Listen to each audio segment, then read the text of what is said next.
सम्राट में आप सभी का स्वागत है। शोक से व्याकुल राजा धृतराष्ट्र से व्यास जी ने कहा, राजन, मैं तुम्हें एक दृष्टांत सुनाता हूँ, संभव है उसके माध्यम से आपका शोक दूर हो जाए और आप इस संसार चक्र को समझ लें। कहते हैं किसी विशाल वन में एक व्यक्ति यात्रा कर रहा था। वह विशाल वन हिंसक जानवरों से भरा हुआ था। शेर, चीते, व्याघ्र, रीछ इत्यादि वो भयंकर गर्जनाएं कर रहे थे। उन हिंसक जानवरों की गर्जना सुनकर के वो व्यक्ति भय के मारे कांपने लगा और छुपने का स्थान ढूंढने लगा। उसे छुपने का स्थान भी नहीं मिल रहा है, क्योंकि जहां भी जाता है वहां विशालकाय सर्प उसे मिल जाते हैं।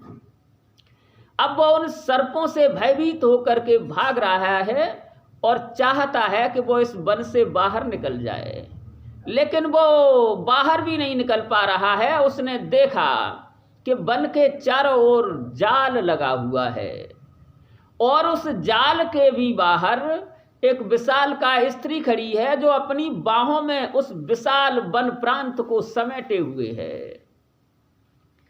राजन धृतराष्ट्र, वो व्यक्ति निराश होकर के उसी वन में भटकने लगा। उस वन में एक कुआं भी था। भटकते भटकते वो व्यक्ति उसी कुएं में गिर गया। उस कुएं की दीवारों में लता बेलें उगाई थी, वृक्ष उग आए थे, तो वो कुएं में नीचे न गिर करके उन्हीं वृक्षों की लता बेलों में लटक गया।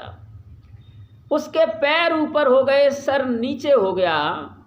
उसने नीचे देखा कुएं में, तो भय के मारे कांपने लगा। देखा कि एक विशालकाय सर्प नीचे बैठा है और उसी की तरफ देख रहा है। अगर वो नीचे गिरेगा तो वो सर्प उसे डस लेगा।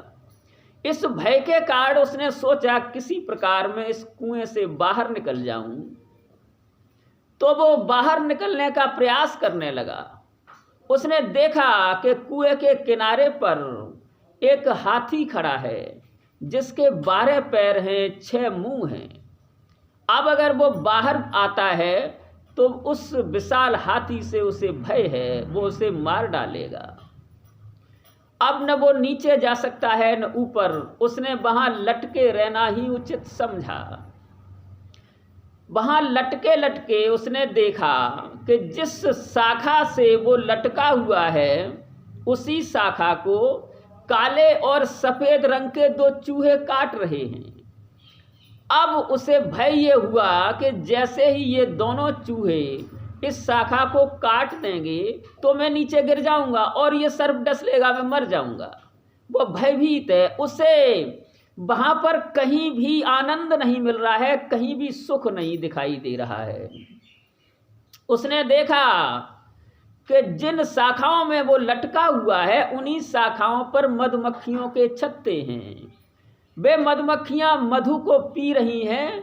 उनमें से जो मधु टपक रहा है, गिर रहा है, वो भी उसे पी रहा है और जीवन की आशा लिए हुए वो जी रहा है। वहां पर अभी भी उसे अपने जीवन की आशा है।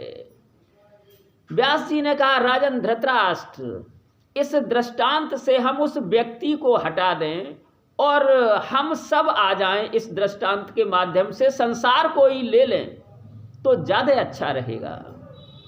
वह व्यक्ति कोई और नहीं, इस संसार के सभी प्राणी ही हैं, हम सभी हैं। वही व्यक्ति हम सब हैं जो लटके हुए हैं उस कुएं में।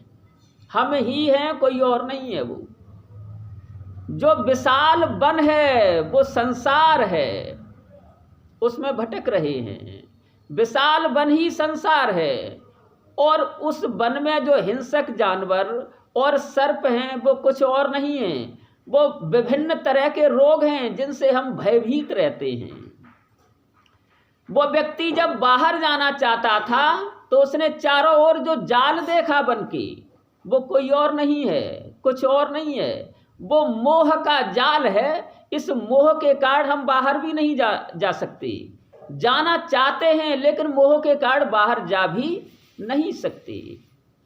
उस व्यक्ति ने जो वन के बाहर उस स्त्री को देखा था, वो स्त्री कोई और नहीं, वो वृद्धावस्था है। सभी को वृद्धावस्था में आना पड़ेगा, बचा नहीं जा सकता।